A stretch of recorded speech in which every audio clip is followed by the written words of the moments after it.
Yeah, we're good. Okay, so I think it's the first time we're playing like a week after a week, right? This is something that I can easily get used to it. I have to say that the coronavirus, I'm playing a lot more D&D, and it's kind of okay for some reason. Like prior to the virus, it was, oh my god, you're playing too much, and why, and etc. And now, yeah, sure, go ahead. Yeah, sure. Go into the other room. Don't bother me. This is my fourth game this week. Also, Oh where my the fuck is God. April? Yeah, I ran 3 games this week. Wow. Oh my god. Oh my god. Amazing. Sounds like fun. Anyway, but since we are 5, so we can play the regular campaign, which is awesome. So let's start. So in our last session, which was last week, you have agreed to help Slegus, the Illithid, to break into the Red Lord's chamber and retrieve an artifact, something that the Illithid needed to operate his ship. Apparently, his ship can not only dive underwater, but can also fly. And if you remember, you entered the ship, and it is basically a mix of biological and arcane technology. So this device was basically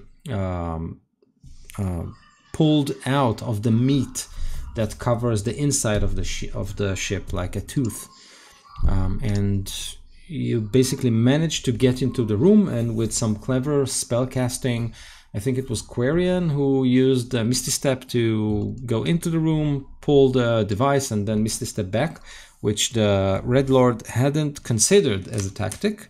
Apparently, the guardians that were supposed to keep his room safe aren't allowed to get out of the room.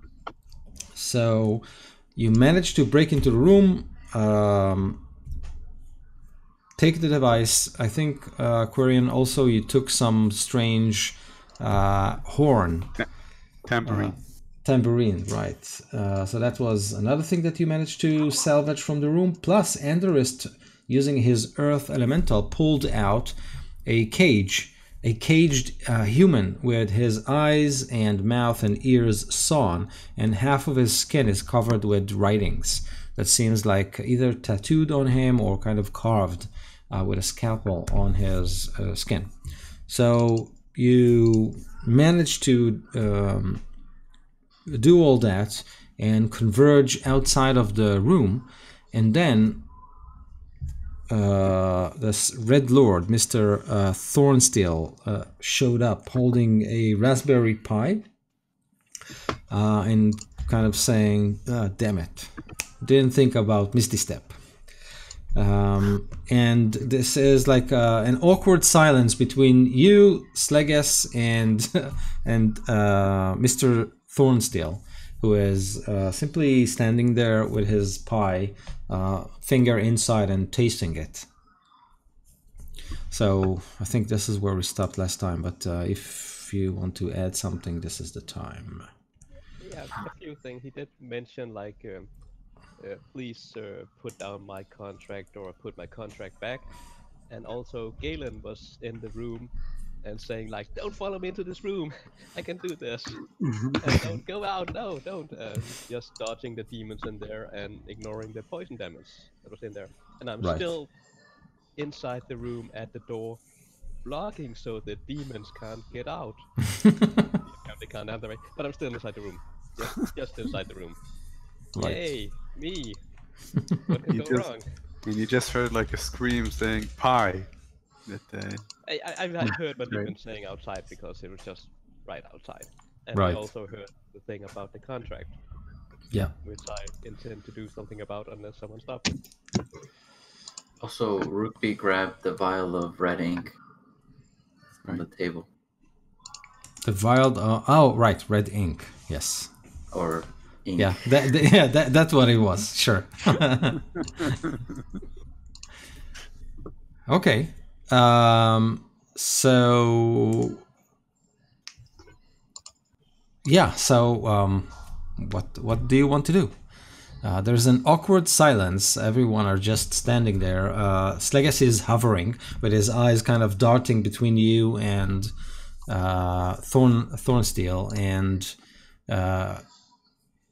the old man, simply kind of stares at each of you in its turn, but he doesn't say anything right now. So. Well, if I'm not getting attacked by demons, I'll continue to say, like, run, get out of here. I'll deal with the contract, I say. And then I'll step out of the room unless the demons immiscerate me first. I don't know if you want to do some attacks on me first. So I think they sense their master's presence, so they kind of hover, but they do cast darkness again, so the room becomes dark again. But you can simply leave it. Still an hour left on the daylight spell. Oh, okay, yeah, right. Or however long it is. Yeah, correct. Yeah. Anyway, I step up, I approach the earth elemental and the cage with the tattooed human inside. Yeah, he tore the cage open, so he's just got the human in his arms. Oh, okay. In the hallway with us. Yeah. Yes, and I'm approaching that rapidly and getting ready to do something aggressive. So at this point, he says, "Please, there's no need to give the appearance of hope to this poor creature. It's torture, the lowest form of negotiation. Please don't." Just ignore the demon and run. Come on, guys, run! I say, I'll destroy the contract. Okay. How big is the device that who's carrying it right now? It's like a 14-inch CRT TV. Not big enough. Not for those of you old enough to remember those. Yeah, okay. So Quarian is not carrying it. Quarian is like collapsed under it, still inside the poisonous room with the demons clawing him apart. Okay. Yeah. You can't. It's in my imaginary bag of holding. Yeah, exactly. And you can't cast while you're carrying it. No, not 40, 14. Oh, Yeah. Oh, okay. Oh, so it's small. It's like a monitor. Yeah, exactly. Small monitor for me. An old Mac monitor. Yeah. Those old Mac computer ones. Okay. So, well, what is Slegas doing? He is, as I said, his eyes kind of dart back and forth between the two of you, like, you know, the group and Mr. Thornhill. Thornsteel. Damn it. We should just Thornsteel. the Homer Simpson like gif of like just Yes. backing away slowly with all our Who is holding the monitor? It's in my bag. It's in my bag. It's in your bag, so he didn't see it yet. Okay. giant block lump in his bag. I'd like to telepathically communicate with the Red Lord if I can. Yeah. I'd just like to say to him, you arrived just in time. Slegas was about to take something from this room.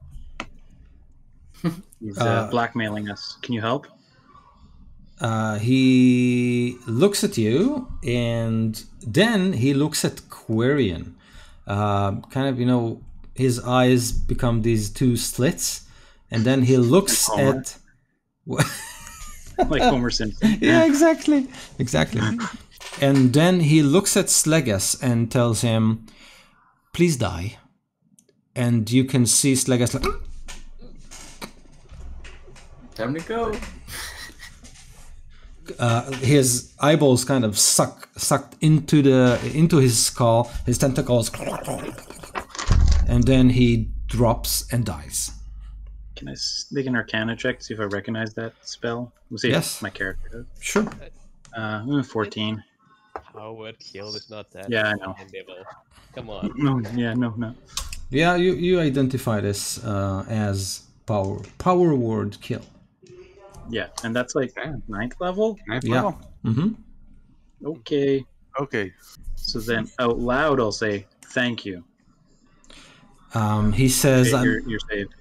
I'm terribly sorry about that, but a deal's a deal. He shouldn't have lied to me. He points at Quirion. We can work something out. I'm sure. Mm-hmm. I'm sure. Anyone, Pi? Nobody has stopped me yet, so I have approached the Earth Elemental, and I'm going to rip apart the contract. What contract? I assume the contract is the person. Human. I'm going to rip him apart. Well, I'm not paying attention to you at all, and my elemental's command was simply to get him out of the room, so he will just hold him still, but you do so. So what do you want to do, Galen? Isn't the contract already I'm void anyways? tearing it apart. The human. Yeah, sure. Well, how? You simply attack it, you knife it. Yeah. I don't have a knife or anything sharp, so I'm using my, fists. Okay, so this poor guy is basically incapacitated. So I think if you hit it, it's simply a crit, and you have obviously an advantage on. You've done this before. Yes, I have. I have experience. Oh well, that's a crit anyway. Even without What? anything. What? So well, that's a hit. I assume 25 is a hit. I assume 27 is a hit. Another crit. That's actually a crit. Holy shit. Get this all out of the way now before we fight a real enemy, okay? I'm This just is- going to roll these damage This is here. you attacking the demon, right? The tattooed human that the Earth Elemental is carrying. So that's 15, 20. So with every fist, you put in, the thorn steel is kind of I rolled kind of poorly, so it's only 48. Okay, so obviously, yeah, you managed to put the life out of this miserable creature. It simply crumples in the hands of the air elemental. Kind of. Yeah. And I'm trying my best to tear apart the skin where the tattooed are on, as much as I can. Can I offer? Can I do something? Yeah, sure. It's. I'll walk over to you, impassively. I've seen this before. And I'm just gonna hand you the scalpel. Oh, I could have used that a second ago. Well, You didn't tell me. I said I was going to destroy the contract. Yeah, I didn't know what that meant. So as you two kind of you hand him the scalpel and you Rukvi, Mr. Thornsteel approaches you with a pie and says, "Well, lucky I keep a copy." What's that? Smart. Oh, I keep a copy. That scalpel, does it require attunement? Yes. Okay, then you don't get any hit points back. But... And then I say to the demon, he gets like this sometimes, but it's usually every 15 sessions, so it's not really that much of a problem. So every 30 minutes or so in game time? Yeah, something like that. He says, well, obviously I'll have to travel back to the Nine Hells to get that copy, which is, a bummer, but, what's his story? What's going on? Well, I don't know if I'm under authority to tell you exactly what's going on with his soul. A soul? But I'm sorry, I cannot speak any more of this. Maybe for a slice of pie. Anders. Yeah, can I have my scalpel back? Yeah, sure. It was only making small cuts anyway. The hands are much easier, faster. Really useful for peeling skin off. Do you have a towel? Sure. Or anything? I could use to. I've got a clean bloody it. rag that I use when I cut skin off of people. When you say towel, Lord Thornsteel's face kind of become blank, and then white, and then he says, "Oh shit!" Poof, and he explodes like in a puff of sulfurous smoke, and then he rematerializes with a charred pie. Damn it! Damn it! The oven! Damn it! I left it on! Damn it! Damn it! Oh. Bummer. It's really looked good. Digitate our monk clean. And I'm just going to try and walk past the demon. I'll be like, thank you for your help. We'll be leaving now. Yeah, thank you. Try and leave. Maybe we'll hop high next time. Take care. So as you kind of walk away, he doesn't basically say anything. He just taps Quarian's shoulder. So as you attempt to leave, he kind of walks with you with a charred pie and a good pie, and he says, Psst, I could use your eyes, your help. Well, okay, I understand what he means. I just need the ship started.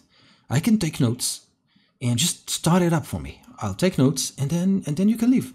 You can even take it. I don't mind. Just start it for me. Okay. Can we take the Dryad with us? And he looks at the pies and says, "Well, she's been so much fun." Okay, yes, you can. I mean, she's not my prisoner anyway, so. Did I almost eat Dryad? Sorry. I'm fine with that. Quinn looks at you guys, and unless any one of you was telling me no, I look at him and say, "Okay." Then we get the ship and we get the Dryad, and I'll get it started for you. Awesome. You said that Dryad is your prisoner. Who's keeping the Dryad prisoner then? Oh, that's fuck the DM. That's Thornhill. And thank you for the offer. I'll take you up on that next time we meet. Okay. Wait. Where's Thornhill then? So Thornhill is the captain of the guard here. Yes, and yes. Thornsteele is Oh, can we call him the governor. captain then? Yeah, the captain. She's the captain prisoner. They're trying to blackmail a treant or something like that. I don't know. It's complicated Zentarium thing. It's like way above my minor schemes. Do you know where we can find this Thornhill guy? Oh, he's probably up in the shipyard. But sure. All right. And it was Thornsteele that we were supposed to kill for my good demon friend. Are you Yeah, sure? this guy right in front of us, this Yes. demon, the Red Lord is Yes. Thornsteele. Yeah. Okay, got it. You seem a lot more reasonable than others of your kind I have met. Yeah, He blinks. Yeah, go ahead. While we're walking, I assume we're walking and talking, going to get the Dryad? Like West Wing style walking through the hall. Yeah, sure. Yeah, exactly. That one was for you, Avi. And I'll say, yeah, so speaking of others of your kind, any idea why he of many teeth would want you dead? It's an old rivalry, but dead? Seriously? I mean, we can't get, we can't be killed, like truly, really here. That's Out not of this realm. Yeah, but we get back, it's 100 years, and then we're allowed to get back and rematerializes, corrupting more souls and opening portals. It's like boring like hell, but it's bureaucratic, just Man. So, I mean, seeing But- as we're doing you a favor, could you help us in getting a teeny itty bitty little soul back from her? Him? It? You need a soul from her? Mm-hmm. But that's easy. I mean, Yeah. I mean, souls are currency in the place that I'm coming from, and well, you have currency. And he points at Galen. It's in your pocket. I can see it from here. Is that Yes. oh right, I forgot to throw that thing away. And Don't throw it away. inside, from inside, like really well hidden, like pull it out and then uncover it like it is, like it was in and everything. Like, yeah, yes, this. Yes. There's something living in that. Is there any way to tell whose soul is in it? Oh, I'm terribly sorry. That's a demon-human confidentiality. Confidentiality. Yes, that's confidentiality. So I'm sorry, So I can't divulge any private information. I'm like. Andrus knows nothing about these soul coins, so we'll just have to, how do we release the soul within it?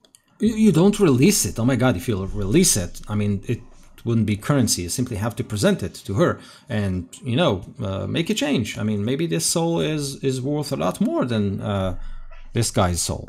Maybe a little less, I don't know. But if it's in a coin, it's probably, worth a lot. See, the issue is we signed a contract to eliminate you in exchange for the soul. That complicates things. Can I see this contract? I assume we have a copy of it, so sure, I'll present it. So you present it, and he... Wait. You were all dead. Yeah, which I assume nullifies the contract. Yes. So we still need to get the soul back, though. Not Give her the keen on trying coin. to fight them. Give her the coin. Will she be forced to return it? Well, not forced, but it's currency. Unless she holds a grudge against Mr. Galen here. Just I mean, plain old farmer. Don't see why. Yeah, I mean, a soul is a soul. I'm a nice guy. I get along with everybody. Yeah. I say as I'm still cleaning my hands of blood. She probably has a reputation. Like if you don't, follow your word, then people are not going to want to do contracts with us.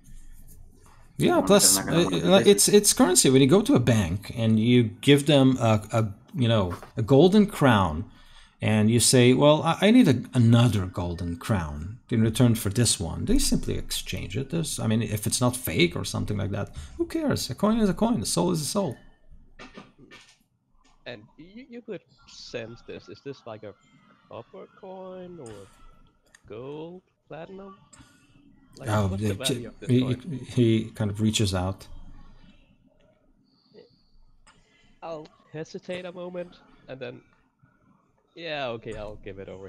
He can take it anyway. So as you kind of put it in his hand, he kind of kind of I got you. Yeah. He looks at it and he looks at you and he kind of and then he gives it back to you and let me look at your face. I think it's an even trade. All right. I not very subtly look over at Andrus and can we not just kill him? And whisper it I'll read my mind and then whisper it out loud so you can actually hear it. I've told you, I can't be killed here. I'll simply wake up back at the Nine Hells pissed. Oh, speaking of killing devils and demons and fiends in general, I recently, about 30 minutes ago, met somebody disguised as a drow who seemed to be a demon or a devil, who had an elf as a slave, a particular type of elf from the Moon Chase.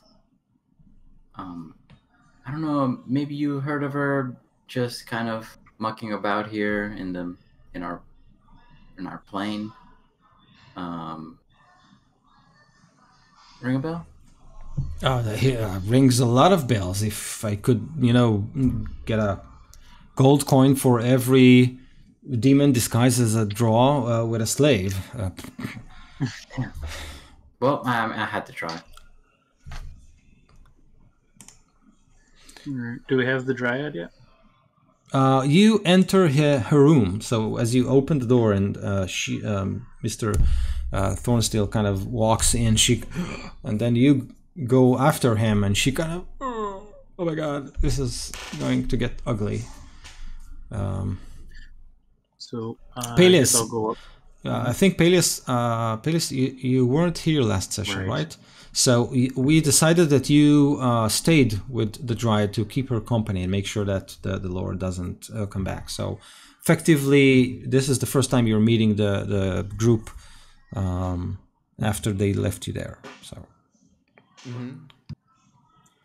Then we walk in. I'll just hold up my hands placatingly to him, like don't We have a more attack. powerful, more evil lord now. That's right. We've signed an even worse contract.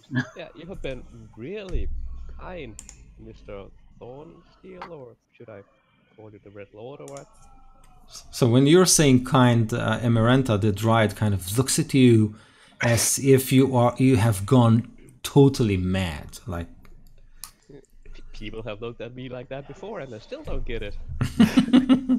So, is there something we could do for you? Like, why are you here? Are you tied to this Thornhill in any way, or oh, it's does it work for you? well, there are some things I can tell you. I was summoned here to build a ship that can travel underwater. It's a complicated contract that you have just turned, but as I said, I have a copy in the library back at the Nine Hells, so it's going to be drag, but I'll find it anyway. And again, human demon confidentiality. I can't tell you who summoned me, but I can tell you he's a very, very charismatic man. So I've built this prototype of mine, and on our first sail, we collided with some other artifact, other underwater ship that was sailing. It was an amazing coincidence. It was full of tritons and this worm Slegus thing. So I decided at that point that I can cut years of research and simply copy the designs of that vessel. It was a lot more advanced than what I had. So I just asked Slegus to politely let me, copy the designs. He seemed very eager to escape. I can understand that, so I hid that small part. But unfortunately, he couldn't start up the ship. Which I thought was very strange until I saw this friend of yours here with his cool eyes. Then I realized that maybe my deal with this Illithid was wrong all along. All I needed was the correct human. Or tritons, but these are, very rare these days. Yeah, I'm just asking if while we're walking out of here, maybe we might run into this Thornhill guy, and I wouldn't want to upset you since you've been so kind if we, hurt him a little if he tries to get it away. I wouldn't want to get into a conflict with you, but... Well, the captain, you can do whatever you want to him. All I need is a ship started. Engines started. This is all I need. Engine engaged. And you'll be doing me a great service already. And you can take the ship. I don't need it. I'm going to telepathically communicate with Amaranth and tell her, stay calm. We're getting you out of here. We have to leave this room for a short period of time.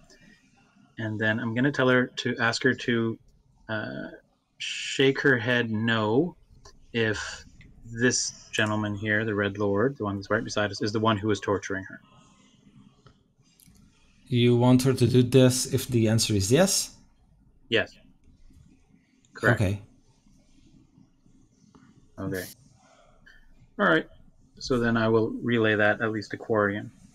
That he's lying to us. He was the one who was torturing her.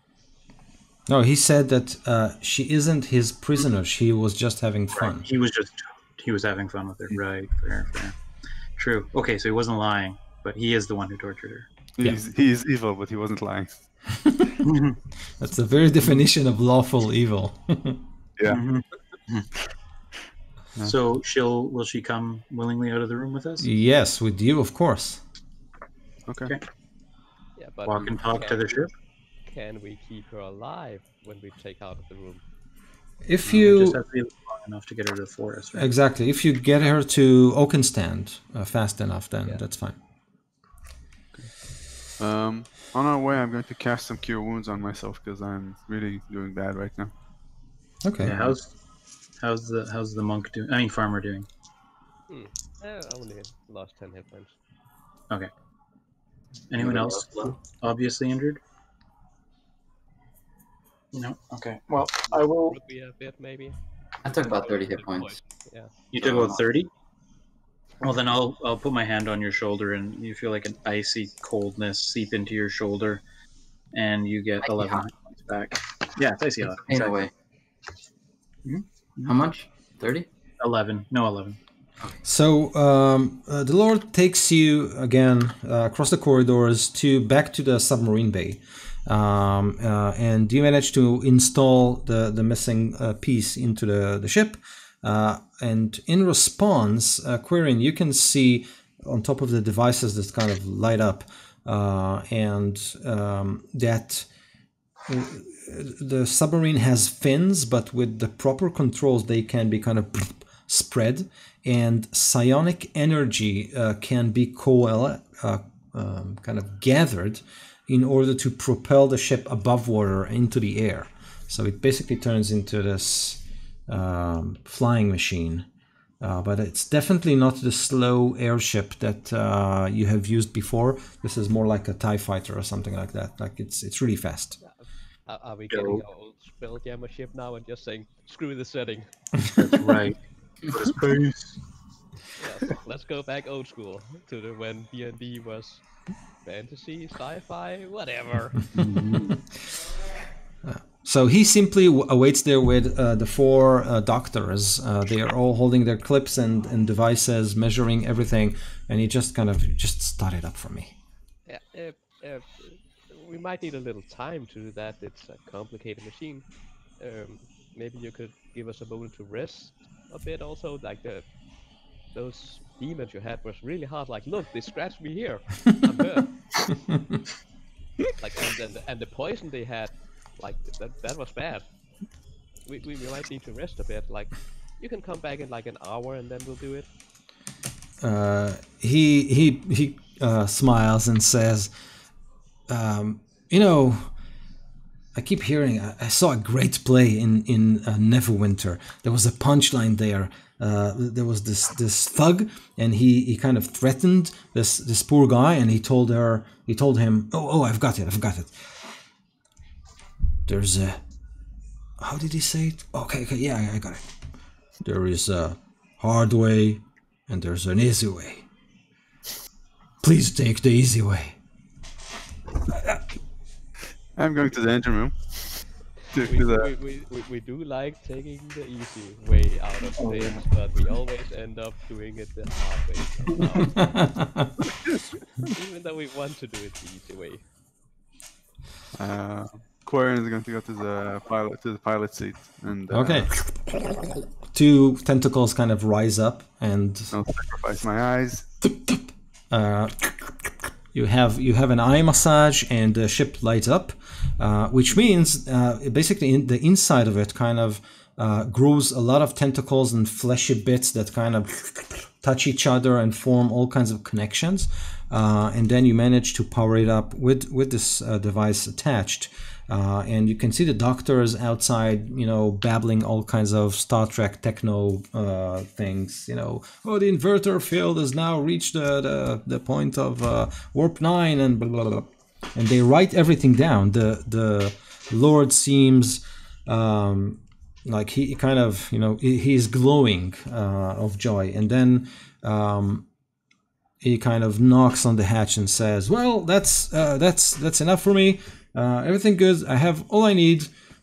Years of research have been saved. You're free to go. Is there an obvious way out? What? Is there an obvious way out, like a big hole in the ceiling? No, you go down. Get us out of here, man.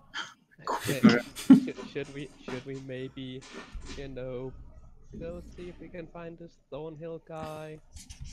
And Let's Sure. maybe Let's take first the riot to safety and yeah, talk to yeah, but Peleus, that end thing, Oaken Stand, had some problems here. These Yeah, that would problems solve here them. that we were going to help him with, or whatever. That's probably Thornhill. Yeah.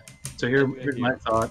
We get out, we fly up, and on our way to Oakensand, we strafe the shit out of this shipping yard with the spells and We have torpedoes.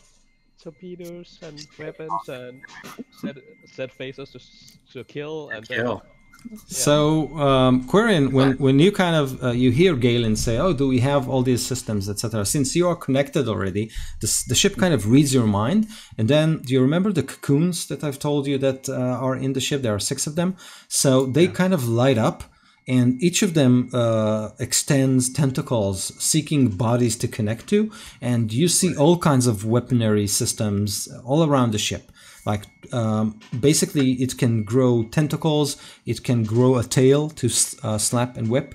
It can project this psionic energy, much like the Illithid had done to you. So it has a lot of weaponry. So 6 pilots, like co-pilots, can kind of run it. Yes. And if there are torpedoes, keep Forgar away from them. Okay, guys. We don't want a repeat of what happened to our poor wizard with the giant sword. By the way, Forgar is with us in the ship right now, right? We didn't forget him in the room. Forgar? Guard. Forgar? Oh no. We left Forgar at home again, and all alone. He's in that dark room hiding in the corner. Quirion. You Okay. get the captain's chair.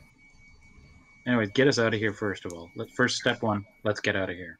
Did we actually have the Dryad with us right now? Or do we Yes. have to go back No, Okay. she's with you. So the hatch is closed, and Quirion, you basically tell everyone to get into their cocoons to protect themselves from the bumps. No, I don't want to go in there. Don't make a mistake, please. Just accept it. Don't make me turn this ship around. So I need to know who gets into a cocoon and who doesn't. Everybody I really don't want to. Well, you guys went into one last time. You all came out okay, so I'll get into one. Yeah, I'll get into one. Also. Okay. Okay, then also Peleus, do you also go into one of the cocoons? Yeah. Let's do it. Sure. So I hit point out of it last time. yeah, so you haven't been here last time, so I'll simply describe the internals of the ship to you again. It's basically like going into the intestines of some big creature. It's metal with the internals are basically made of flesh. There are 6 cocoons that are open like the egg from the alien, and then you can go inside. It closes, and then tentacles go out and try to connect to you. But if you allow a tentacle to connect to you, you suddenly see things that weren't there. For example, like a heads-up display with all kinds of controls, and you get pumped with something that heals some of your wounds, etc., etc. So it is disgusting, but it's refreshing. fringe technology. Just So take a shower after, please. No, I'm definitely gonna. No, I'm a druid. I'm used to discussing things, so I can turn into animals too. okay, so you all kind of go into the cocoons, and each of you is basically now a co-pilot. So you have subsystems kind of assigned to you. Mechanically, it means that okay, I'll tell you when it's time, but you are all driving the ship. So you feel on your skin the water that you dive into. You can feel the temperature, you can feel currents. When Quirion kind of navigates the ship, you help him by moving this fin up, moving this fin down, taking power from the tail that kind of propels you, etc. So it's a living machine that you power with your thoughts. So you go under, and you basically, after a couple of strong pushes with your mind, you find yourself in Neverwinter river. So you can basically, whenever you want, you can pull up above the water and start flying. So let me know if you want the ship to do that. Right now, it's like a giant octopus in the sea.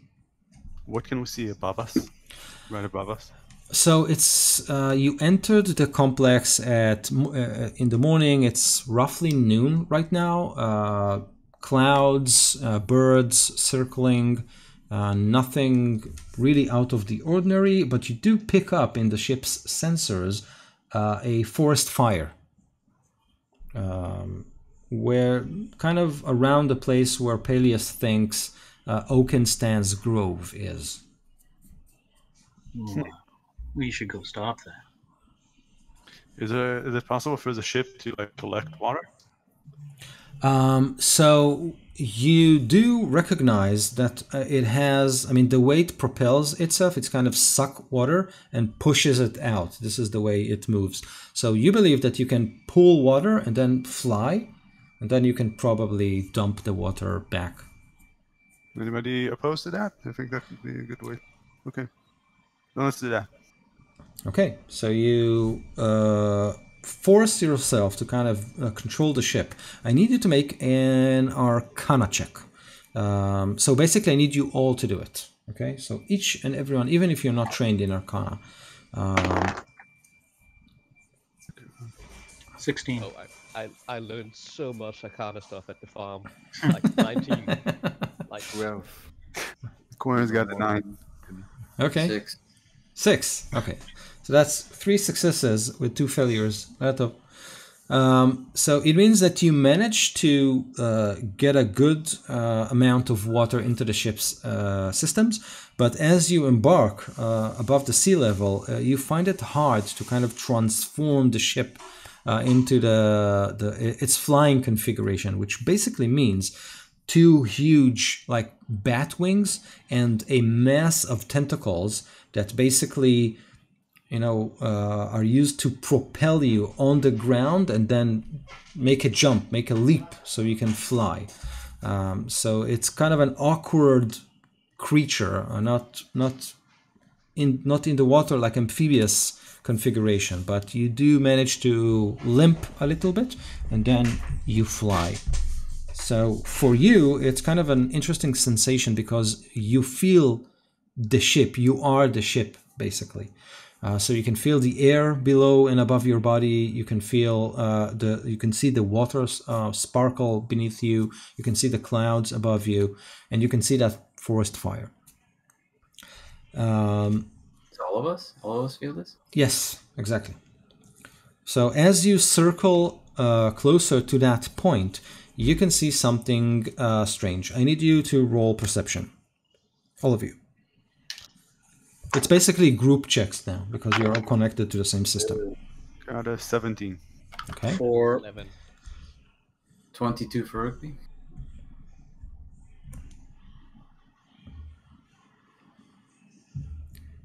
Peleus? Yeah, I'm trying to roll right now. Wait, what is it? Not letting me roll.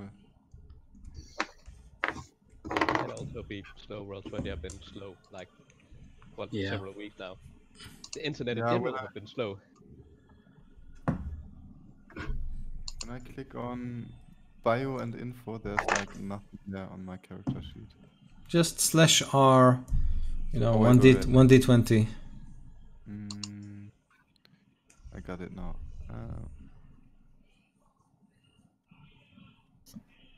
Okay, and I got a 17. Okay, so that's a lot more successes than failures.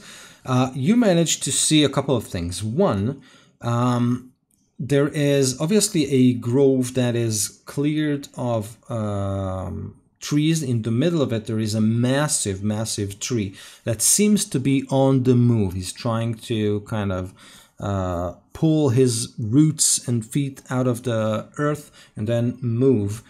And it seems like the grove, the clearing, is moving with him, as if the forest itself kind of makes way to this magnificent creature. Some of its leaves and foliage is on fire. Around it, you can see people wearing blacks. The kind of uniform you identify with the people of the Zentarium. You have met these kinds before, even back in Nightstone. They are It's not the same thing as not the, my no, not the same group, but same kind of uniform. They have bows with lit arrows, and they shoot those arrows at the treant. And there's something in the woods with them. You believe you see some bushes or small brambles kind of creatures that try to attack them or bite them or scratch them, but something is helping them fight those creatures. So this is basically what you see. Whoever's in engineering, I want to send them a quick email and be like, do we have like a compartment filled with water that we can just dump on this? Yeah, that's what we did. We sucked some water. Is it something that we can use twice or just once? You can use it once. You all need to make a dexterity check to hit the right spot. So again, it's a group check. Plus, you also know that you have the ability to kind of send paratroopers. So you can open the cocoons.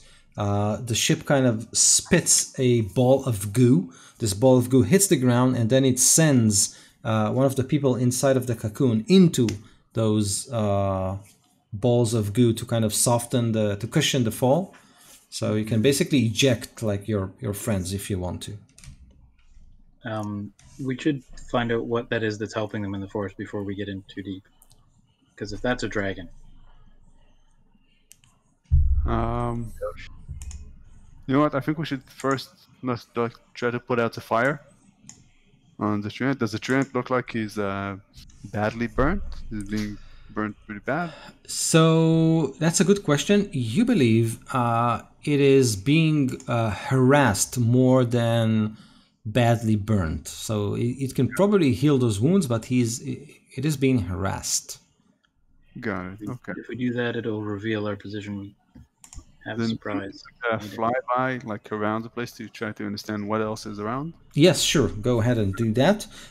Do you want to do it stealthily? If you do, all of you roll your stealth checks. Okay. Wait, 26. Wait. 26 for Quarian. 28 for Galen. Amazing. 28 for Galen. 4 for Rookie. 6. 4 and 6. 4 for Rookie. It's all up to you, buddy. Peleus. I'll land something. Peleus is muted. I rolled a 7. Can I cast Pass Without Trace? Oh, that's a very, very good question. So Cloaking technology. I would make a what are you better at, Arcana or Religion? What is your base like? I'm really bad at Arcana, and I am. It's the same. It's the same. So you need to make an Arcana check, but with a disadvantage because you're not familiar like totally and how to integrate the two. So if you make it, yes. Otherwise, I'll try. It's gonna be really hard. It's only +1. Okay, that's 6. So. A 6. Okay. So you try to cast the spell and kind of mold the ship into a more camouflaged form, like green on top and blue at the bottom. But the spell's kind of it's flesh and tentacles in your eyes. It's really hard. At this point, you are all being knocked off, like some huge fist has punched your lungs, and all your air kind of goes out, and the entire ship banks. All kinds of red lights emerge on your on your heads-up display, and as you focus to kind of look around and see what hit you, it is a dragon. Is it the same dragon that we saw back then? Yes. So roll initiative, and it's like how will you choose like one of you and roll initiative. So Okay. 16. Yeah. Yeah. 16. how much? 16. Yeah, let's get 16 that monk for roll. the... Okay, and Mr. Big Guy. It's not amazing. Let's see. Ancient Gold Dragon. Hey. Yeah, Gold Dragon. Yay! Be Yay! the bad guys. Finally, I can maybe No. get some of my scales and buy some better armor. Okay, that's a +6. Okay. Okay, that's fine, that's fine. Yeah, just a minute, I'll be with you. So, just a minute. Okay.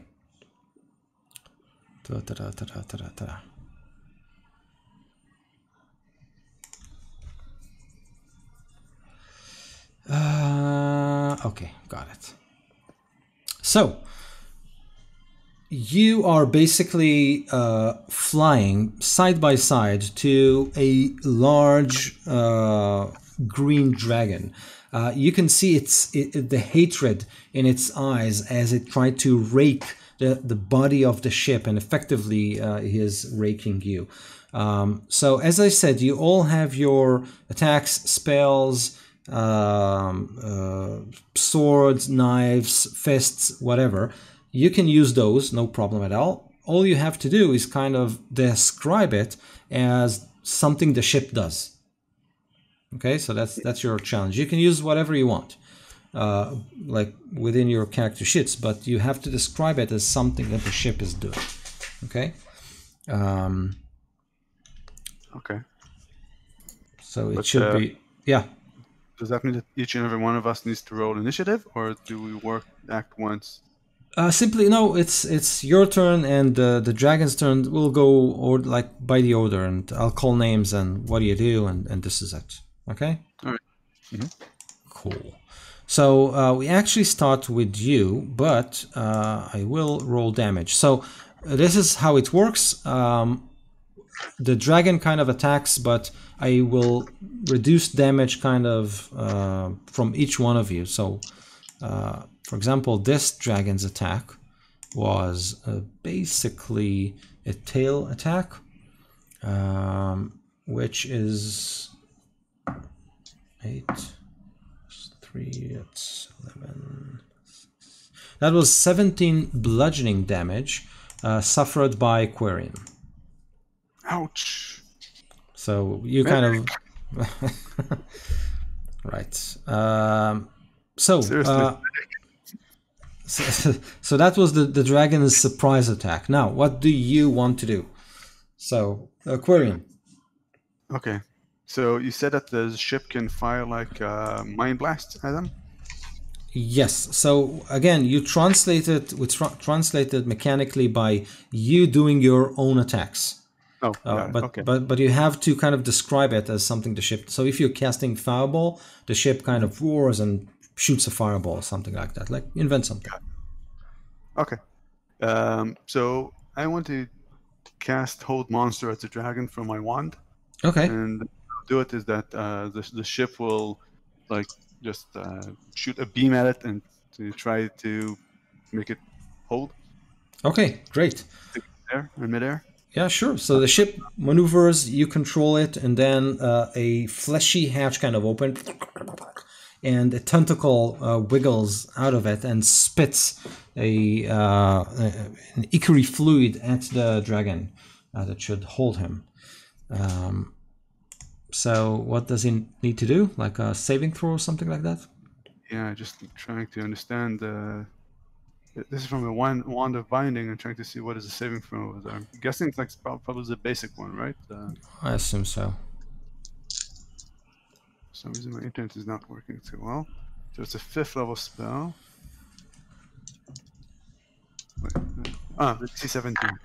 Okay, so he easily managed to avoid this this spit. So the dragon kind of backs off, maneuvers, let the wind take him above the ship, and he avoids that spray altogether. Okay. Good. Rukvi, what do you want to do? Muted. You muted. Rookvi is going to use an action to cast Aura of Vitality. So that's the every turn I can use my bonus action to 2d6 heal somebody. Okay. And that's my action. And then as a bonus action, I'm going to use Vow of Enmity on the dragon, which means I get advantage on attack rolls for 1 minute on it. Okay, good. So the Aura of Vitality is just the wounds on this organic ship just begin healing extremely quickly, like Okay. Wolverine. Yeah, good. And can't you heal someone right away? Yeah, you're right. I'm gonna heal Quarian 36. 2d6. Yeah. Good. 5. Galen, what do you want to do? Yes. I would like to get like a giant mass of tentacles to like come out of the ship and just pummel at the dragon. Like, Okay. 50 tentacles, like small tentacles, but like just constantly like attacking it. And yeah, I'll do like it's a flurry of tentacles. Yes. Yes, I will. So you kind of flip the ship backwards. So the dragon is like this, you are like this, inverted, and all the tentacles kind of try to Tickle its grab. underbelly. Yeah, tickle it, grab it. Yeah. Yeah. And I'm not touching you. I'm not touching you. Yes. A 19, 11, I assume doesn't hit, and then a 26 and a 22. So everything above 19 hurts. Okay, Everything so, yeah. above or 19? 19 and above hits. Yeah, Not so- hurts, so hits. That's 3 attacks. Yeah. And I don't know if it matters that my attacks are magical or if that is it's a tentacle, whatever. It's the same as your character. Let's not complicate it. Yeah, it's 23. Well, normally dragons don't have resistance and need medical equipment, but You want to try and stun it? oh right, I can do that. You want to try what? Stunning. Stunning. Oh, yeah, Like sure. like the tentacles, like pressure points, like just pinch the neck of the dragon with a tentacle. if you it's like cats, you can, and then Oh, and I can do something else also. Yeah, I'll try just one stunning blow. okay. So that's a con save, which it probably succeed easily. Yeah. DC is 14. I believe. Yeah. He's like. So you can see him kind of make his abs turn like. Oh, you can see 16 cubes. And you hit it. Yeah. But I also needed to do 2 dex saves. Again, also DC 14. Dex to try saves. to knock it prone, which Okay. will make it crash. So the first is a pass, and 2 passes, very easy. Yeah. Of course, it has good saves, but it's worth trying. Yeah. And I could do that for free with my flurry bonus attack. So yeah. So why But not? that's my turn. Okay, good. So no damage, all those hits. Oh yeah, I said 23. Oh, good. 23. Got it. Peleus, what do you want to do?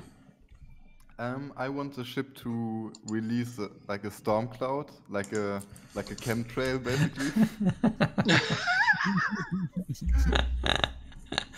Amazing. And then I will shoot it with some lightning.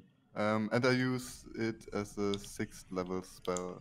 Okay, So that's amazing. What is it called? A dexterity saving throw.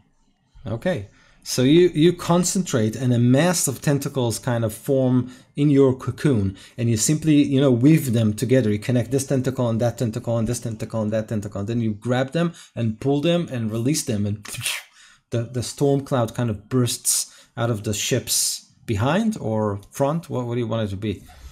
Behind. Behind. Okay, makes sense. Okay, so the dragon tries to kind of maneuver out of the storm. What's the DC again? 17. Dex? Yep. Okay, yeah, easily passed, but I'm assuming he takes half damage or something like that. Okay. So he takes 15. 15 damage, that's amazing.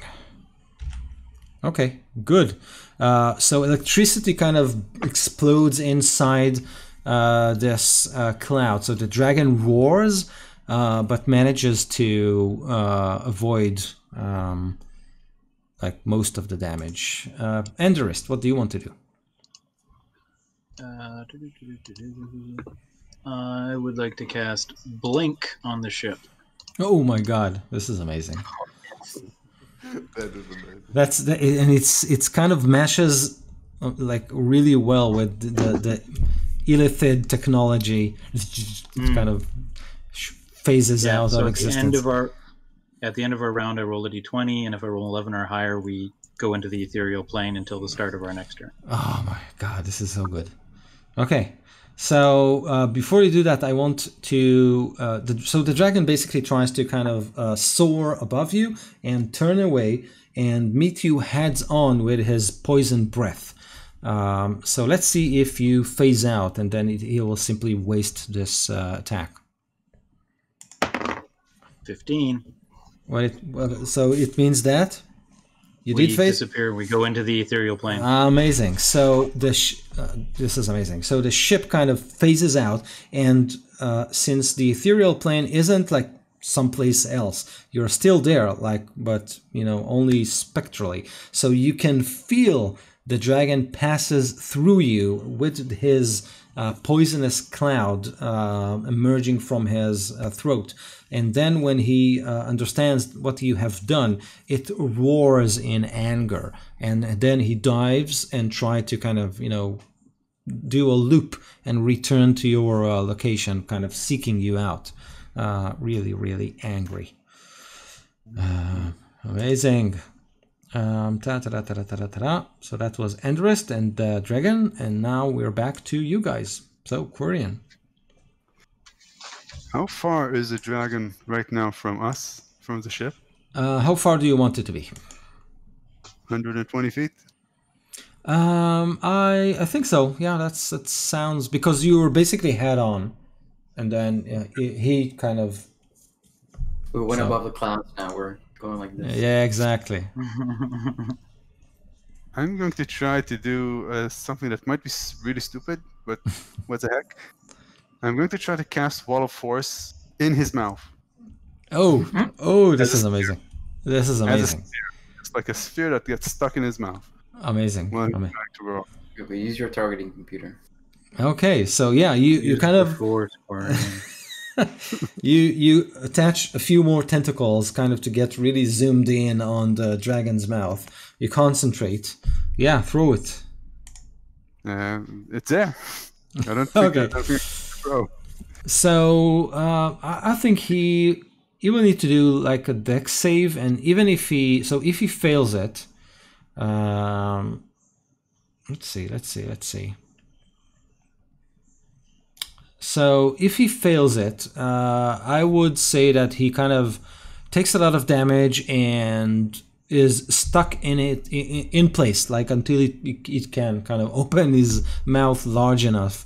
So it will be stunned or something like that for one round. If he managed to get out, he'll still take the damage, but no stun. What do you think?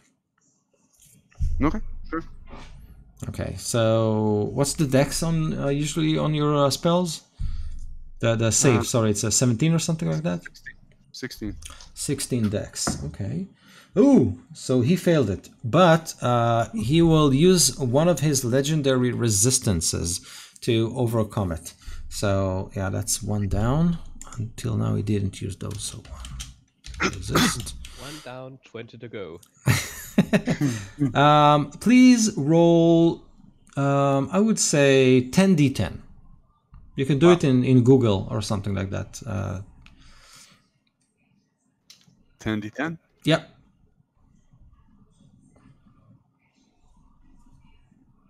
48. 48. Okay. So the dragon shrieks, and there is kind of a shower of teeth and spit and blood coming out of his mouth as he takes the hit and spins in midair. But it regains his footing and again position itself basically on your tail, trying to bite you. Rookvi, sorry, what do you want to do? All right, Rookvi is going to hit very hard. Well, first he'll use the 2d6 to heal somebody. Okay. And who, Aquarian, you probably need more health. Yeah, certainly. You get two hit points. Okay. And then I'm going to do my attacks. So that's to hit. Okay. 1d20 plus 7. First one is a 14. 14 doesn't hit. Second one is 11. So now 11 doesn't hit also.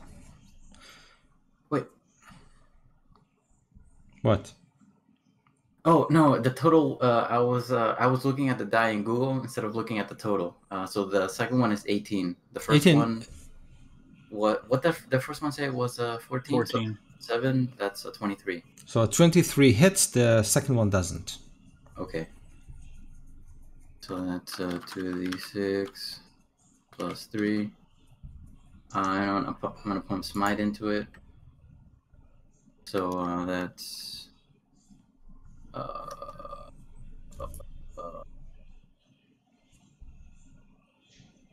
I think that's just a 2d8. Okay. So that's probably like a tentacle that comes out like glowing with psychic energy from the ship, like smashing into the dragon. I'm gonna go back to Roll20 after this. So it's 18 radiant plus it was a 4. So 22 damage total. Okay, good. I shoot out like barbed those like squid barbed tentacles and latch onto it, and then a beak comes out and just bites it. Okay. So as you do that, or right after you do that, it will use one of his legendary actions. So what it basically does, it is getting bit but by your attack. So it turns around and with his tail slaps the forefront of your ship. So that's I will give the ship like the AC of let's say 18 or something like that, but it's an easy hit for him. And this time I will deduce, this is 5, this is another 5 plus 6, so 16 bludgeoning damage to let's make it Rookvi this time. Yeah, totally forgot about the legendary actions that the dragon has. So that was 1. It can basically take 3 legendary actions only at the end of another creature's turn, and it regains those actions. Yeah. Legendary actions are good for making boss fights interesting. Yeah. Yeah, that was the second one, right? That was his first one. First. But some of them saved against Quarian. What? It used a legendary action to save against Quarian. No, that's a legendary resistance. legendary resistance. Two different pools. Galen, what do you want to do? Yes, I'll do the same thing. Have like a mass of tentacles come out, like snaking towards it and just pummeling it. Hopefully. Okay. Yeah, that's a 23. I'll try and stun it, so I can't save. And Can't 24. save. Oh, so that's a natural 1 on the con save, so he will use another legendary resistance to avoid that. Well, Yeah. then I'll try to stun it again. The 24. Come on, you can roll another one. No, that's with his con, that's a 28. Oh. Yeah. Almost there. It's Almost there. Twice as much as you need. So almost. Yeah, but it's still 2 hits, and then I'll flurry of blow for 2 more hits. That's a 26 and a 28. Yeah. Yeah. And do the 2 dex saves to try to knock it prone again. Okay. And So that's a point spent, man. 22 and another 22. Amazing. Ooh, better damage this time. That's 44. 44. Let me just quickly sum it up, just to make sure I'm not. It's plus. It's plus. Okay, that's 152 points of damage so far. So he's definitely bloodied, which is amazing. Yeah. Okay, another legendary action. So at this time, it will use 2 actions, therefore ending his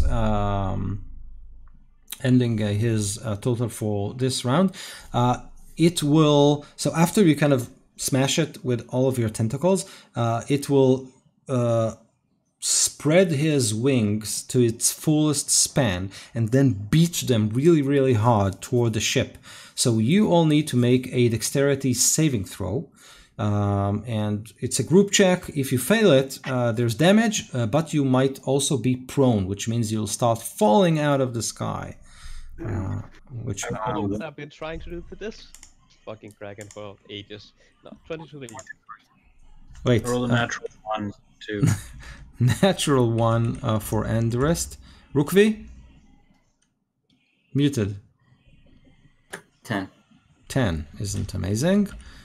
Quarian? 23. 23 is good. Galen?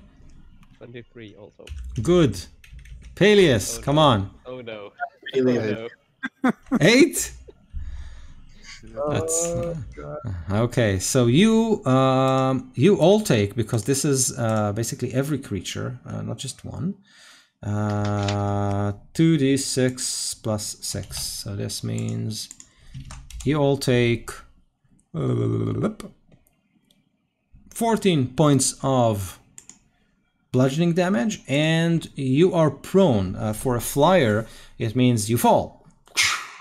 So yeah, you are caught in turbulence, and all the tentacles kind of red alert, terrain, as you kind of pummel to the ground. Now, since what? Is there something we can do to try to restart the ship? So here's the thing: you basically fall. Damn, rules for that. I don't want to use rules. Blah blah blah blah blah. Yeah, I'll assume that you simply fall your speed, and your speed is 80 feet. So in order to determine how many feet you were above like the ground, let's roll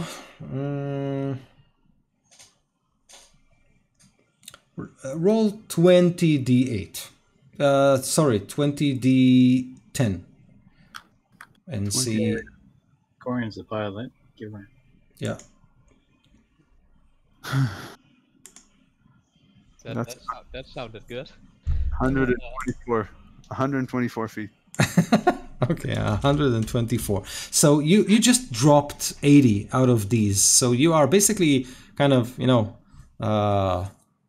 what is it, like 40 feet above the, yeah, you're shaving the forest trees, in your fall. And it means until you get up, you kind of have disadvantage on attack rolls, and you have attack rolls against you have advantage. But now that was Galen, Peleus' turn. So I would say that Peleus, you can either spend your action. No, why? Let me just see. The prone only movement is option unless it stands up. Is standing up an action? It's half of your movement normally. Okay. Okay. But since it's a ship, you can do it like you need to do a dex check maybe, an action. Yeah, I think it makes sense. Yeah, I think it makes sense. So because I want Peleus to do something, let's make a dex check to end this, to kind of end the prone condition. Better both. You Okay, can do that's a it. 5. You can't do it. So A five is good. Like it's way above a 1. Oh yeah, sure. So it's a group check again. So come on, guys. Oh, a group check. I thought it was just. Okay. Saving throw or just a dex check? Dex check. Oops. Oh my And fuck. it's 22 for me. 22 for Galen. 1 for me. What? 16 for Warren. 1 for Enderist. Yeah, I rolled a 1 again. Again? Okay. Rukvi. Twice. 1 for Rukvi. Oh my god. Okay. So that's a. Okay. So you basically kind of almost controlling the ship. It skids just at the treetop level. Leaves flying. And you can hear terrain from the ship's computer. Galen is like shouting, "Come on, guys! This is really easy!" Like just flapping like one wing, like really fast. Come on! And the other guy's like flailing. Just one wing isn't enough. Come on, just one more. Guys, Peleus. I really need your help here. Peleus, what do you want to do? So you're still prone. It means that if you have disadvantage on attack rolls. Just saying. Yeah, I would like to use my cloud again. I rolled I made the constitution check to keep it up. Okay. Oh, good. So let's say that the dragon kind of chasing after your tail, trying to make the kill. So it is susceptible to your fart. To the cloud part. Yeah, okay. So that's call spell lightning. save. It's a dex save, DC 17. Yeah, passed. No problem there. But it's still gonna pain him, right? Yep. For 14. 14 points of damage. Okay, so that's 6 and that's 6. Good. That was Peleus. He can't do any more legendary actions because he spent his pool. Enderist, what do you want to do? I'm gonna cast Armor of Agathis at 5th level on the ship. What does it do? So it coats the ship in ice, and anything that hits it will take 25 points of ice damage, no saving throw. Amazing. And it gives me 25 temporary hit points, which I need desperately, Rukvi. Roger Dodger. Amazing. Okay. Okay, and this is it, I'm assuming. Right? I can't hear you? He's on the phone. Oh, okay. Yeah, that's it, Ito. No problem. So that's I fine. guess I can blink now. Yeah, please do. Okay, let's see. 13, we blink. Amazing. Okay, so the creature roars again, and you can see his claws and bite kind of miss the ship. You can all feel his teeth kind of go through your body, and you materialize back again. At this point, But where do we materialize? Since we're still falling. I have materialize because we get to pick where 10 feet from where we were, up to 10 feet. So can I just have us materialize facing upwards? that's a. Let's make another group dex check. Come on, guys. Dex checks are easy. We got. Oh, I rolled poorly. Shit. Like dex checks are easy. Come on. And then the monk fluffs it. 11 for Galen. 11. Oh, okay. shit. 16 for Quarry. Good job, Rugby. Yeah, 16. I'm on. You're consistent. I'm consistent. That's what I am. It's the name How of the much? game. How much, Rukvi? A 1 again? I'm too heavy. I'm just dragging the ship down. And the rest? Oh, 7. How much? 7. 7. Oh, that's poor. Okay, so I think it's time to jettison some useless ballast. So see rugby, Andres, like just keep. Just You know what, I guys? rolled a 19 though. Yeah. I'm going to help Anders a bit, and next time, Rukvi, I'm going to help you as well. I'm going to give each of you as. So let's start with Anders. You got one of the Bardric Inspiration. Can okay. you do it in response to a failure? Like, can I roll it now? I don't think You so. don't know that you failed. You only know that you got a 7. Before you don't tell us Okay. Is it D8? D10. D10? Yeah, that didn't help at all. I rolled a 1. But I appreciate it. I don't get that, right? Or do I? You don't like Oh. my music, do you? Okay, Oh, so thanks again. Turn So on the- the music. I'm driving. I picked the music. so you blink back kind of upside down with the the branches kind of hitting your face, so really uncomfortable. Okay, but you managed to avoid the attack of the dragon, so that was amazing. Okay, so yeah, Quarian, what do you want to do? Is the dragon close to us? Yes, he's desperately trying to smash you into the ground. So that's his tactic. Got it. Does he look? Okay, I'm going to try the same tactic again. Which means We'll wall of force to the head, to the maw. okay, that's good. So what we said, it's like a dex save, right? Yeah, DC 16. Yeah, passed. But it's still a lot of damage. So 10d10.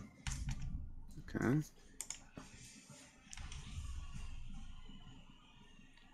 $45. Damn. you rolled really 45 bad. is amazing. So it will. Let me just see.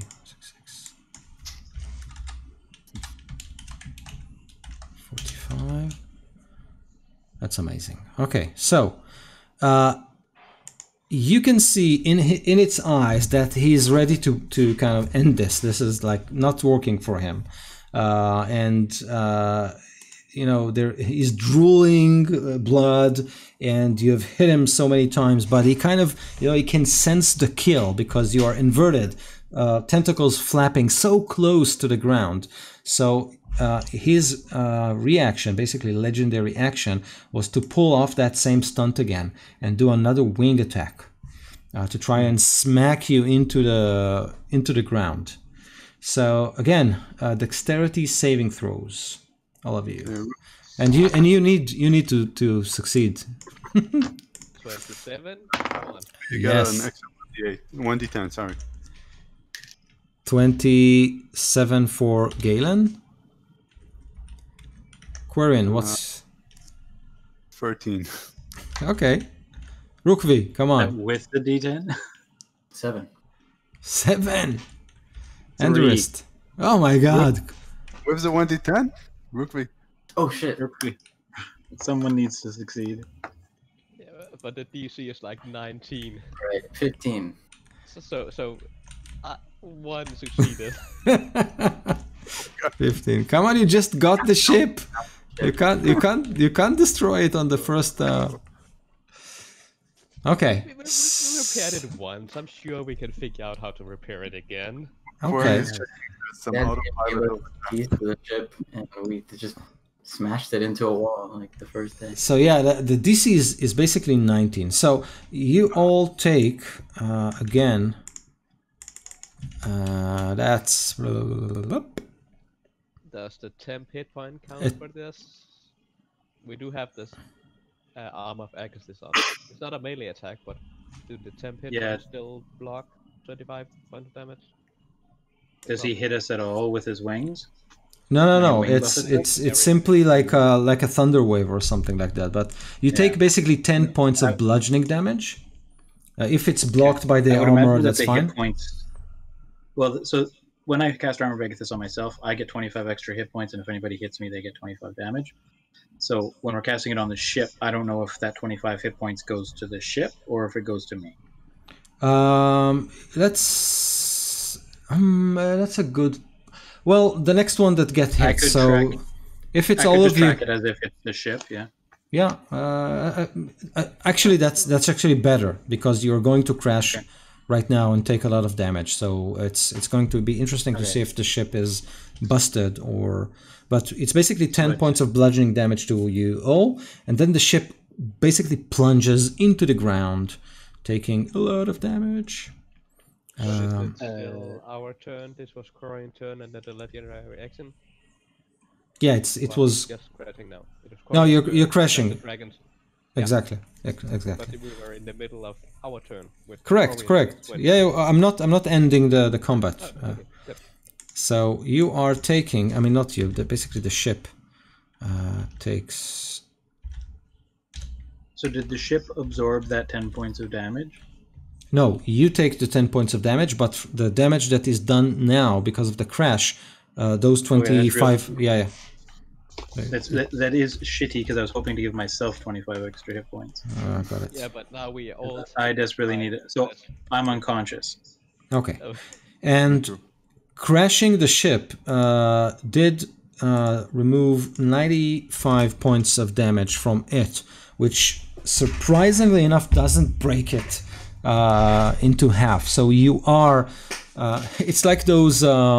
Comfortable crashes in Star Trek: The Next Generation, right? They always crash, and then you can see the camera like there is a rail, like how does it called? Like the path, the shuttle kind of carved into the earth, but the shuttle is intact at the end of it.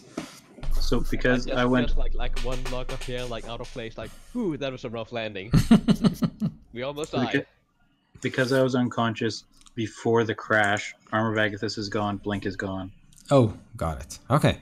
So the ship crashes. You all, the ship takes most of the damage, and you already took damage from the dragon's attack.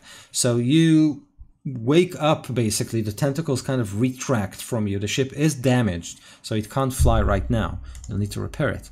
And the cocoons open, and the hatch kind of opens automatically to evacuate the people out. But Quarian, on your heads-up display, you can see like a dozen or so red dots kind of approach the ship, circling it. You believe that there are, things, people, creatures, you're not sure, that are approaching the crash site. In the round that we crashed, can Rookvi get his round?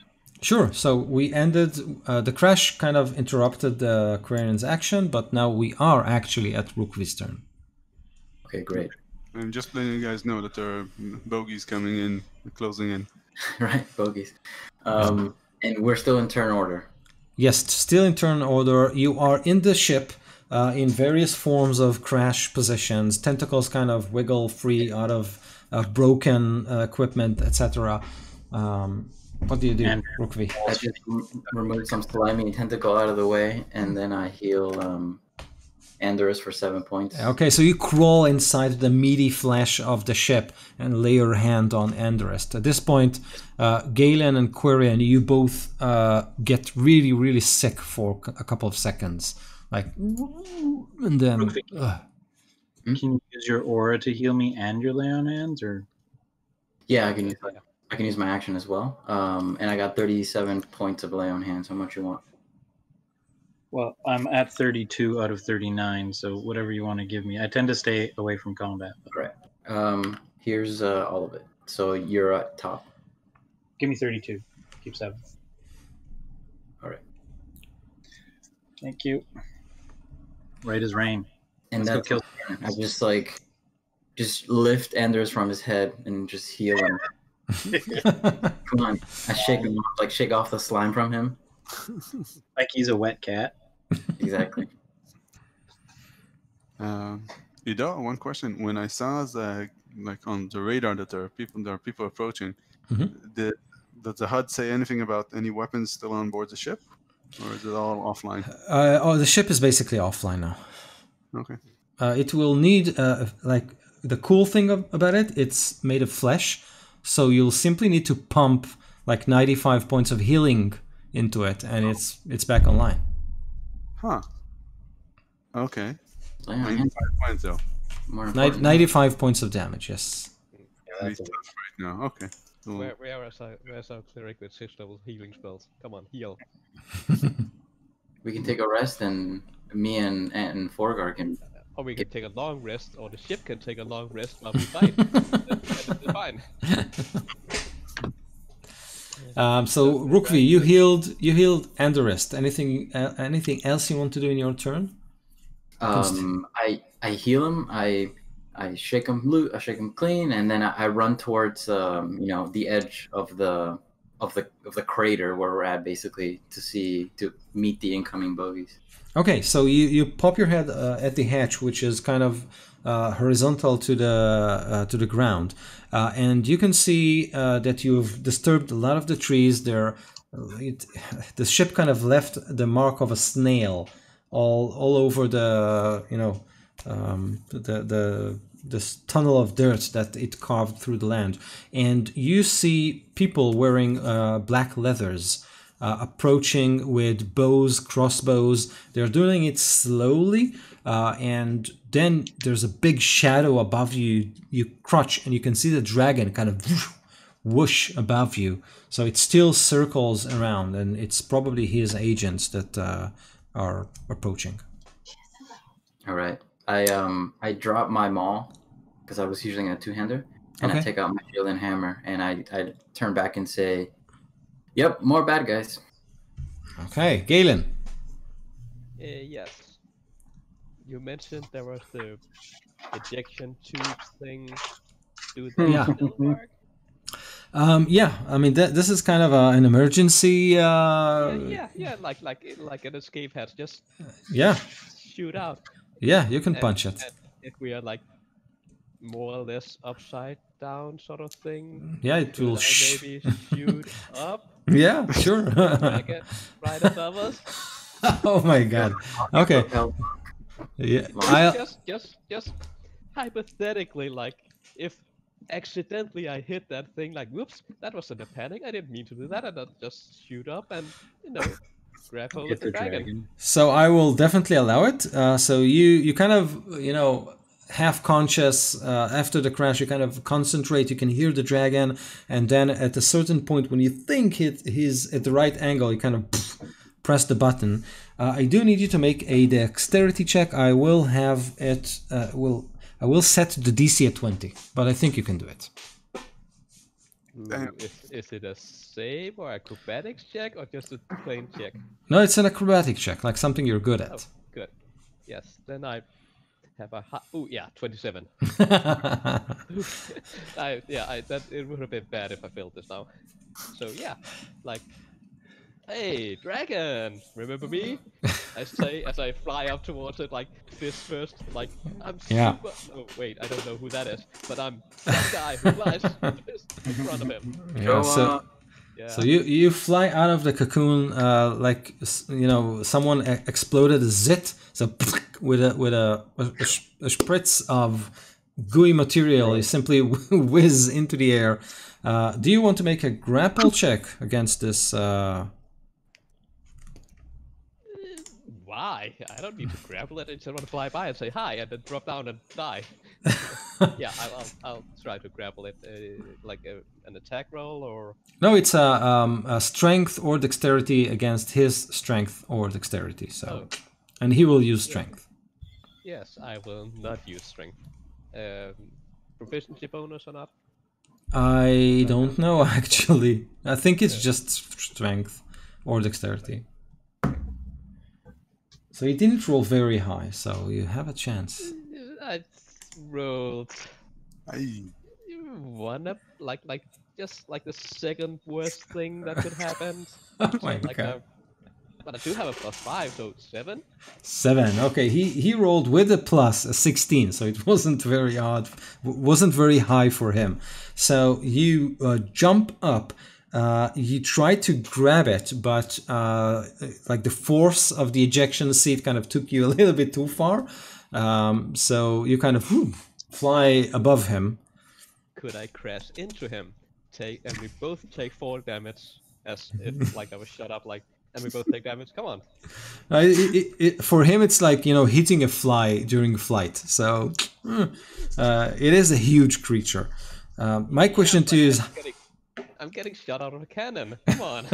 it's kinetic energy. I'm going to ask you, how do you land? Like, what's the plan? I mean, landing is not a problem. Okay. I'm sure I'll land somewhere. I'll just fall down then.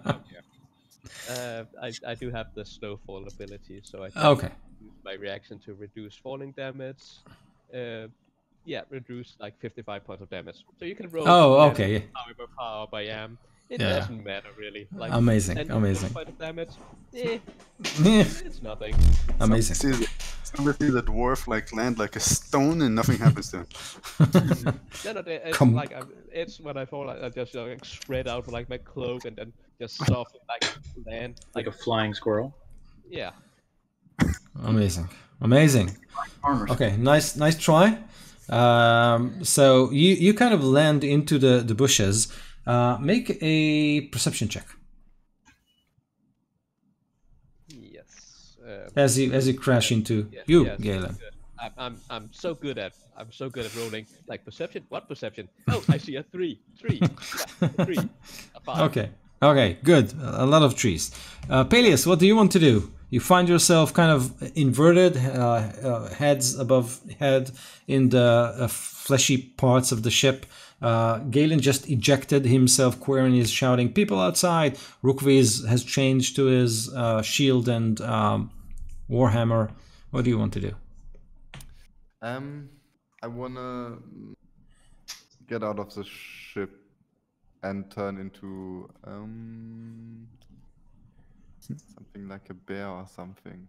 Okay, for some reason I'm thinking about that scene from Jim Carrey emerging from the butt of the rhinoceros. Yeah. You know, that scene comes up in D&D a lot more often than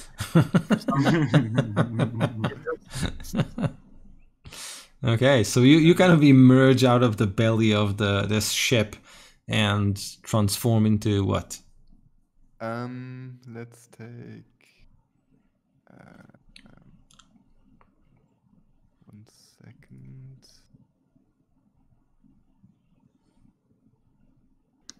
Okay, so I've turned into this before, but I can't pronounce it. It's like a flying dinosaur. Okay, amazing. Yeah, let's do that. Okay, so you stand in, and then what? I will fly up in the air and like scout a little bit and like.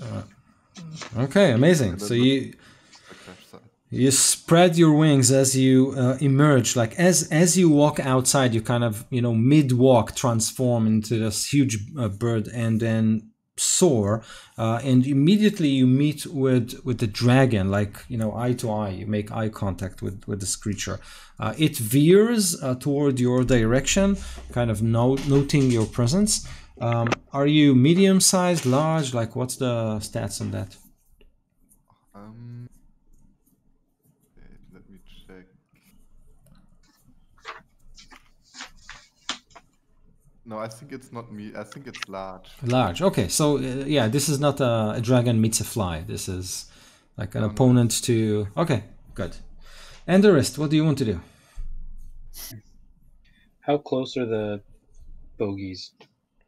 You believe you have a round before they meet you. So basically, decide anything between 30 feet and 60 feet.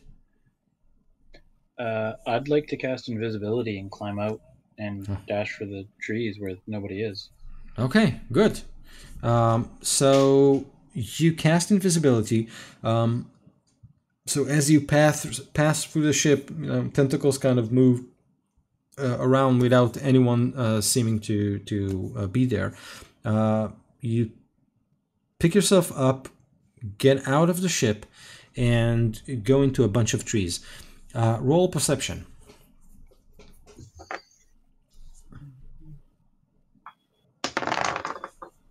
Yeah, 4. Okay. So all you can is basically hear like the hum of the ship's engine and some of the tentacles that are still flapping, and people in the forest are obviously moving and making noise, but other than that you don't spot anything out of the ordinary. Okay, so you wanted to say something? Okay. Oh, okay.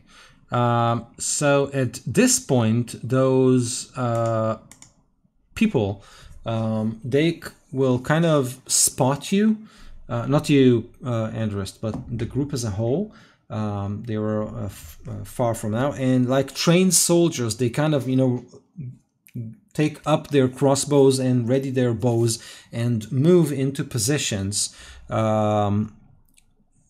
behind the trees. And one of them will shout,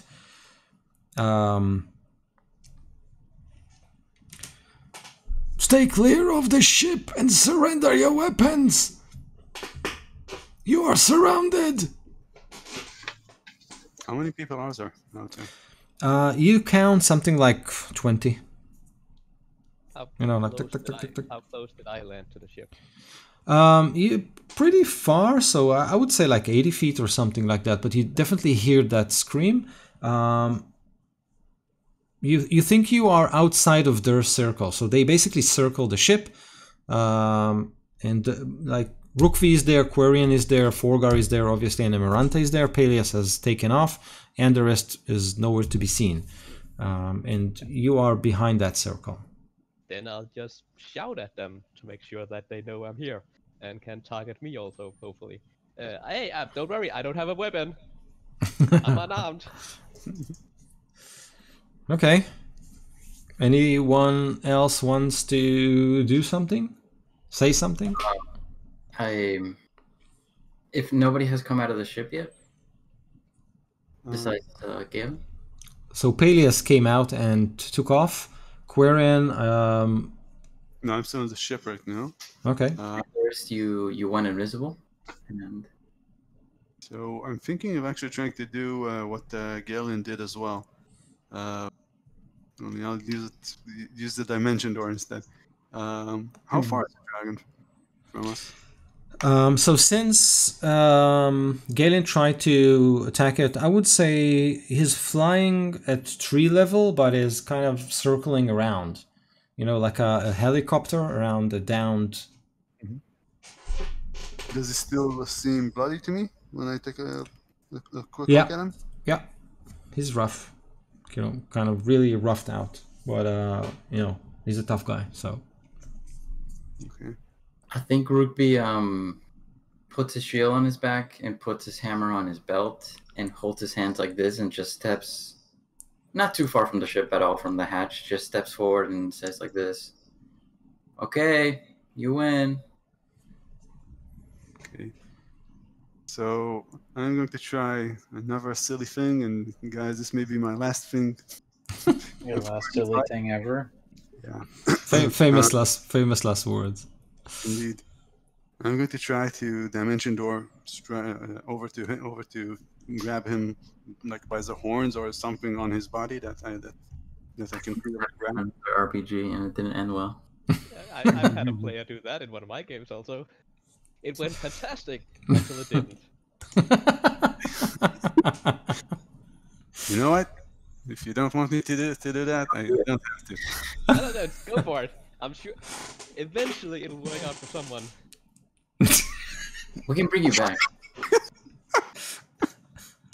At some point, if we get enough flesh, we can probably bring you back as a weird tentacle abomination. Yes. We'll heal you with the ship. We'll merge you with the ship. You know what? I'm going to cast Part of the ship. I did before. I'm going to cast another Wall of Force. This time is a level 7 spell because that's what I've got. Do the exact same thing as I did before. So still spell save DC 16. I'm going to try to grab the dragon. Like if I can, I'll shrink the ball a bit so it can like get stuck in its throat or something. Okay. Mid-flight, and let's see how it works. So roll your damage. It will try to save. Fail, but he will use his last legendary resistance. It still means like a ton of damage, so you might be able to do some serious trouble here. Let's see. So while Rukvi was coming out, I would like to position myself close to the leader, kind of behind him, but somewhere where I could be at least partially behind cover. Okay. And then I want to cast a spell on him. Okay. That's 74 points of damage. Oh my god. So I will describe it this way. So what spell did you want to cast, Andros, so I can kind of describe everything in one go? I'm going to cast Suggestion, and I'm going to spend some sorcery points to make him have disadvantage. And I'm going to suggest to him to take his men and go to Waterdeep. Okay. As fast as possible. Okay. So he will have disadvantage on the roll, right? Yep. Wisdom saving throw disadvantage, DC 16. Okay, so I'll not even look at the... Oh my god! That was a 16 and a 20, but I just want to... Damn it. He might have a negative modifier. Yeah, this is exactly what I'm looking at the... I want to look at the stats. Just a minute. Yeah, I doubt it if he's Zentarum.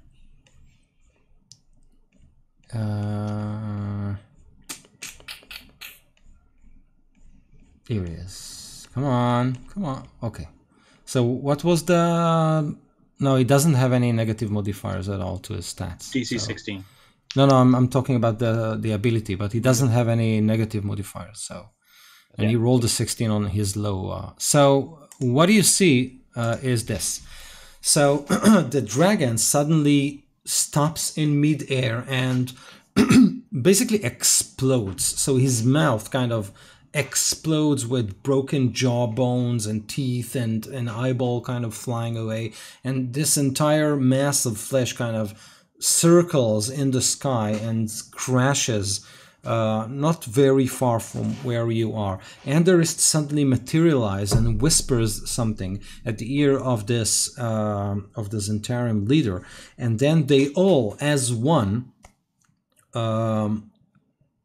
raise their crossbows and bows and release a volley of arrows in your direction. And as the arrows fly in the air, they explode with magical energy. So these are not regular arrows. And this is where we'll stop the session. I clearly heard the suggestion to go to Waterdeep, so I'm going to Waterdeep. See you guys. Can I add something to the DM right now? Can there be like a little sort of dome, like a clear dome on the ship that perhaps like a little fish person sticks his head out and then sees the arrows and then ducks again?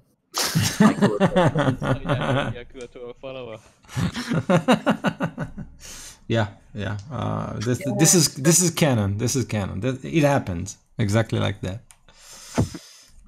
Okay, guys, amazing stuff. Yeah, I can get used to playing week over week. This was really good. I like how, because we abstract distances and positions, putting us in like a weird amalgamation is pretty fun. It works. It's not the first time. Like, yeah, we were a combined tentacle monster recently. We were a dragon. Were we a dragon? No. No, we were Some aberration. creature when we fought the demon inside the weird madhouse maze thing, pocket dimension. Yeah, exactly. I owe my father a talk, I guess. Yes, yes, you do. So hopefully next Sunday, but we'll see. We'll see. Yes. Good. All right, Go. have a good one, guys. Yeah, have a good one. Thank you very much. See you soon. Yeah. Yeah. See ya.